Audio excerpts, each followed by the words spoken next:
Okay then, boys, let's take a look at these two swings here. Now, the left-hand one was your before, and as you said, you were kind of having this sort of swiping and sliding the club underneath as you came through. We can see on this one, you know, that club working back kind of quite shallow, quite flat around your body here now.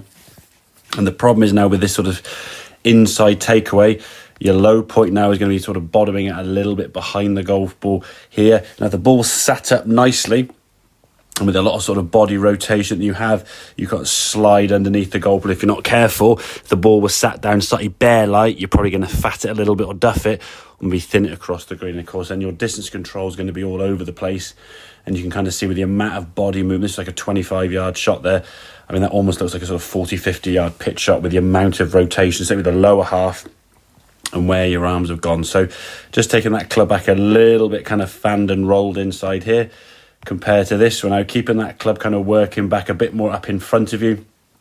Just getting the club now working at what we call the shaft line. So if we put a line through here, go, see the club now working up that line a bit more efficiently, much more on sort of a better plane for you.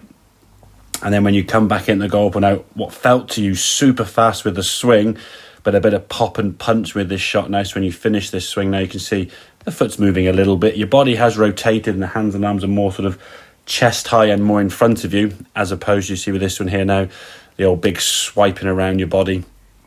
And it almost looked like you were kind of trying to slide the club way under the golf ball and hit that lob shot, as opposed to sort of playing the sort of conventional sort of pitch that we needed to play for this shot over the bunker, we can see. So working the club a little bit steeper out more in front of you, getting the club back down with a bit more kind of punch through the golf ball there. Now, if you look at the swing, what you felt was super fast.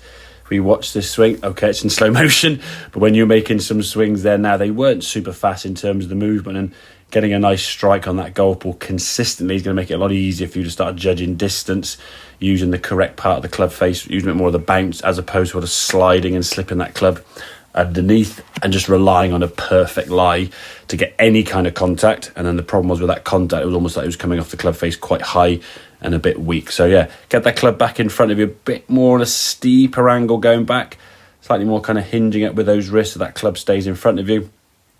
A bit more of a sort of punch and pop through the golf ball, get that strike that we're looking for to help improve that distance control. So I hope that makes sense, buddy. Any questions, just give me a shout, but I'll catch up with you again soon. Cheers, mate.